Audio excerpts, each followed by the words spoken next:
surface and finish. If he carries on evolving like this, he's got to be in with a shout for it eventually. Picks up Isa.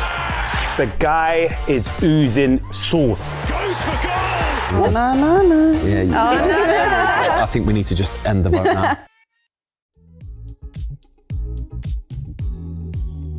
Hello, welcome to another series of Rising Stars presented by Hublot. We're back to take a deep dive into the Premier League's most exciting young players, all hoping to be in the mix to being named Hublot's Young Player of the Season for the 2022-23 season. And over the next 5 episodes, we're going to be taking a look at all 20 Premier League clubs and their most influential young stars before announcing the shortlist in May. This week, we'll be focusing on our first 4 Premier League clubs: Arsenal, Newcastle, Everton, and Leicester City. With a wealth of footballing talent to discuss, I'm delighted to say we're joined by the equally talented duo, Ben Foster and Pippa Monique. Great to see you guys. Ben, you know what it's like to be in these players' shoes. What does it feel like to be a young player in the Premier League? Oh, it's difficult. It really, really is. I think what we've seen this season is some of the young players coming through and they've just taken to it so easily. It's like it's the most natural thing in the world, especially with the rise of social media and the intensity and the scrutiny. But they just go out there week after week and they just keep smashing it. Yes, indeed. It's been another amazing season so far for young players in the Premier League, especially for your team there, Arsenal, Pippa. I mean, there's so many of them as well, and I feel like for any young player watching football, they're such a massive inspiration because at their age, what they're producing week in, week out is some of the best football we've seen this season. Well, on that note, let's get to profiling our first team, Arsenal. Well, Arsenal's title charge has largely been driven by the emergence of their young stars. And I think an obvious place to start is with Haaland graduate Bukayo Saka. He's unbelievable. He's been talented since we first saw him touch a ball in the Emirates. But the thing is that people said in previous seasons that he needed to add goals to his game, and he's done that this season. Yeah, he really has been. And the first player to reach 10 goals and 10 assists this season as well. It's so impressive. Was with him. Saka scores. For me, I think we need to just end the vote now. I think he's been that good and he's improved so much this season, which is saying a lot because last season he was fantastic too. Yeah. Stop the show. We're done. That's all we need to say. David, I know you're a big fan as well. He gets fans off their feet. When you're sitting at home, you're like, oh my goodness, something's about to happen here. You can go straight down the line, you can come inside, he puts other players on their backside. He's just absolutely sensational. Yeah, and he's 21 years old. That's frightening, isn't it? Yeah. I mean, just how far can he go?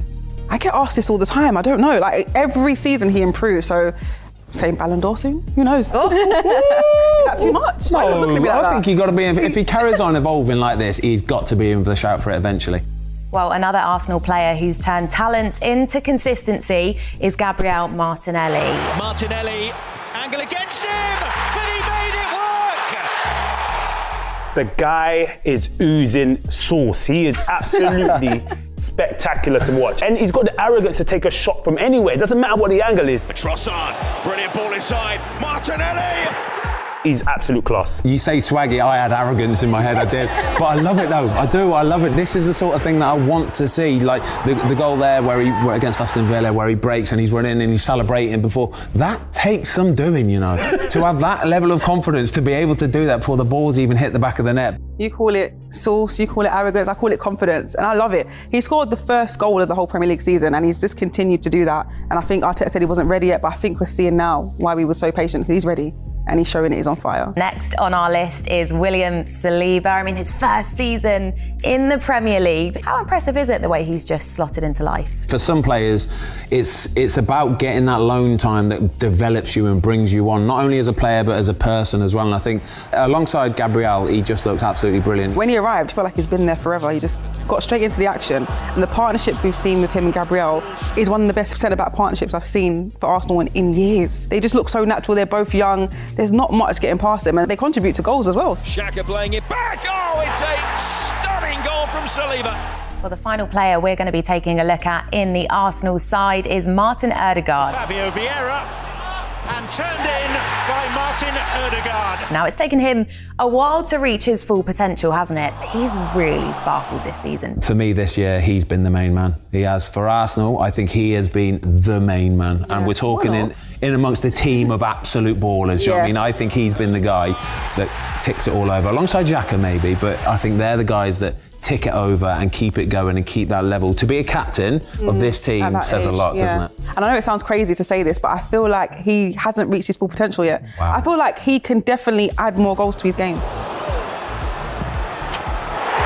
There's certain situations he gets in where there's a goal scoring opportunity, and I feel like he takes more pride in like setting up a goal or assisting, because he'll play it there around the box. He's a team player though. His ability just to read the game from an attacking perspective, I think, is what really sets him head and shoulders, and what gives him that, you know, extra little seasoning, you know what I'm saying? A bit of salt and pepper. I am.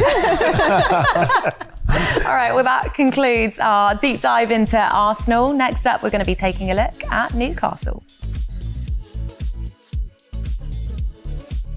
Well, the first on our list from the Magpies is Joe Willock. We may yet do more than that, Almiron. Oh, it's a glorious goal! How well do you think he's adapted to life at Newcastle? He's got a couple goals, a banger this season already against Chelsea. I think he's done incredibly well, and it's proven as to why they're dibbling and dabbling at a top 4 spot. He seems to have really thrived under Eddie Howe as well, hasn't he, Ben?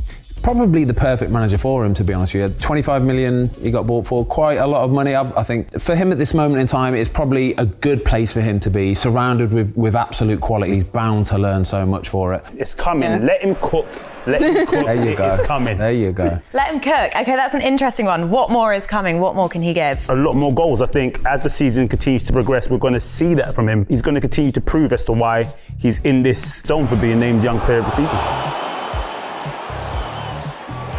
Sven Botman, clearly a man enjoying his first season in the Premier League. Ben, what do you make of him? He's my type of defender. When I'm playing with my centre-backs in front of me, I want a kind of guy like Sven Botman, because I know he will put everything on the line to try and block the ball first and foremost, because that is the most important job as a defender. He's definitely helped to transform the Newcastle defence, hasn't he? What do you make of him? He knows how to shepherd players into channels, into places they don't want to go. And when he actually does slide, he's got that extendo. That leg seems to somehow manage to get the ball out of nowhere. Do you know what I mean? He's a top quality centre back. I think he's sensational, and I know exactly why Ben would be like, listen, I'd love to have him playing just ahead of me. Another wonderful young player on our list. It's Swedish striker Alexander Isak up next. He was obviously injured for a long period of time, but he's returned in sublime form, Ben. I think Newcastle have missed him this season. I think when he's on the pitch, if you look at his goals to game ratio, it's actually very, very good. But there's no denying that when he plays for Newcastle, he's always looking like he's going to score. He's got off to a great start at the beginning of the season. Obviously got that injury, which is very unfortunate. What does the future look like for him, in your opinion, Pippa? If that injury didn't happen, he'll probably be up there, one of the top goal scorers. He's been amazing for Newcastle. He's bettered their team. He's young, he's thriving, and he can only get better from here. He scored in his debut against Liverpool. Big game. 6 goals in his first 10 games. Great return. Brilliant footwork as well, can score with his head, doesn't mind the little scruffy goals as well. I like him. I think he's definitely one to watch. We just saw the Nottingham Forest goal. That's a lovely goal, genuinely. Like, it looks like, you say extendo, didn't you, a minute ago for Sven Botman, but the same sort of thing there. The way that he finishes that goal, a lot of people not sure as to whether he meant it or not. I wouldn't say lovely. I mean, great finish. Lovely it's finish. Not the neatest finish. I'm having it all day. I think it was nice. classy. To sort of dangle your leg out and just sort of softly put it in that corner over there, I thought it was a fantastic goal. Well, that concludes Newcastle. Time now to take a deep dive into Everton's players.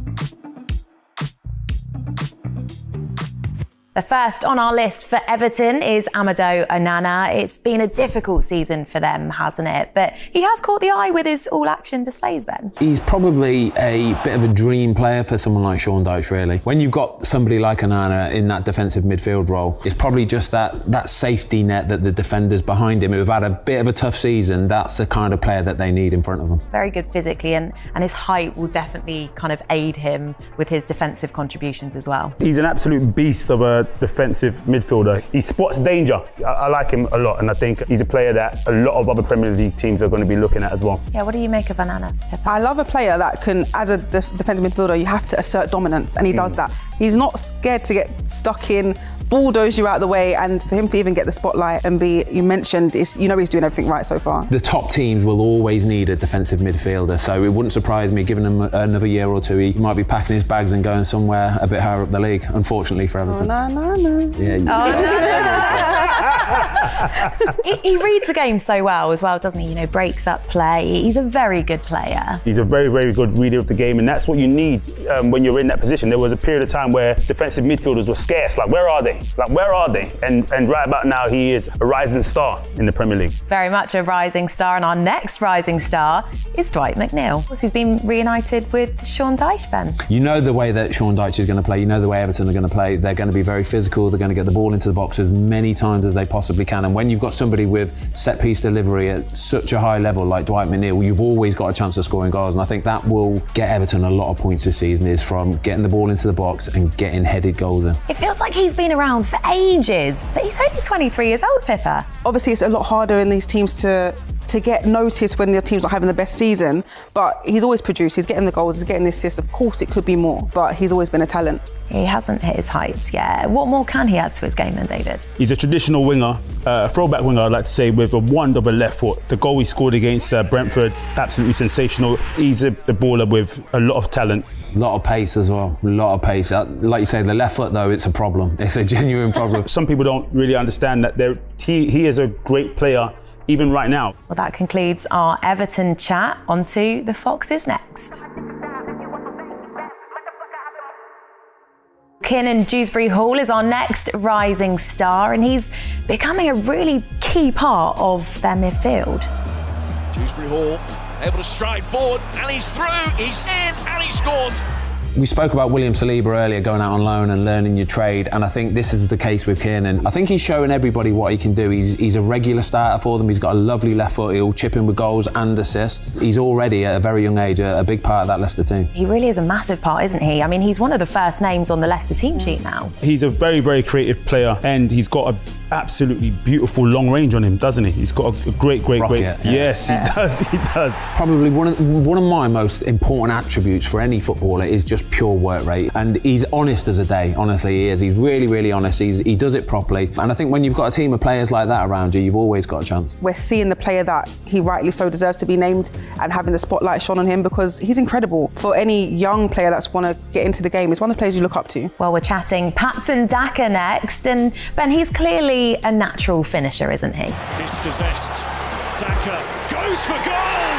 He's the kind of player who can kind of score a goal from pretty much anywhere. Right foot, left foot. He just likes to get involved, to be perfectly honest with you. He's very direct. But I think the first season in the Premier League, he's finding his feet when you're trying to replace somebody like the great Jamie Vardy, who, you know, he's been doing it in the Premier League for years and years. I think they've got a real sort of rough gem, really. I think he'll find his way and he'll turn into a top striker. He has got a lot of important goals and a lot of varied goals as well, David. A lot of varied goals. He's a player that I like because he plays with a smile on his face, and listen, talking about the goals he scored, his celebrations are absolutely sensational as well, which is great to see. It's just his second season in the Premier League as well, so he's got a lot of growing to do as well, I think it's fair to say, Pippa. Yeah, and it's always hard to adjust as well, and I feel like there was all the rage about him before he came to the Premier League, because what he'd done in his previous club with Red Bull, loads of goals, and how he was really significant to their team. To come into Leicester, although he hasn't played as many games as we'd expect, he's been phenomenal for me. Yeah, fingers crossed, and that concludes our Rising Stars on our opening episode.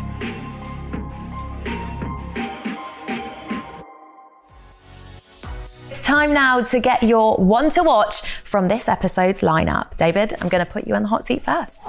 Listen, I'm going to have to go with the Samba sensation, Gabriel Martinelli. Ben? I think it would have been very easy for me to say Saka, but I've got to say Odegaard. I do. I love him. I think he's one of the biggest reasons Arsenal are where they are, alongside Aaron Ramsdale, goalie love. But I'm going to go for Odegaard. Very Arsenal-centric. I was going to say Sven Botman, but it has to be Bukayo Saka. You were not going to say Sven Botman. No chance. Sven Botman is one to watch, 100%, but that's an unbiased opinion. But Saka, we're all watching Saka. Oh, guys, thank you so much. Such a great crop of players. What an episode to kick off the series. Already looking forward to the next one.